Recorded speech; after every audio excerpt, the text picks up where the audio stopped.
Did you know that over 30% of Ford F-150 owners experience 360 camera issues? Let's get yours fixed today.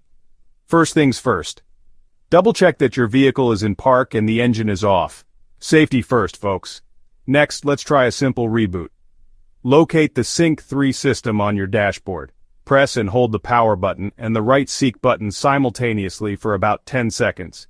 Your screen will go black and then reboot. This might just do the trick. Still not working? No worries. Let's move on to checking the camera connections. Pop the hood and locate the fuse box. Look for fuse number 32, which controls the 360 camera system.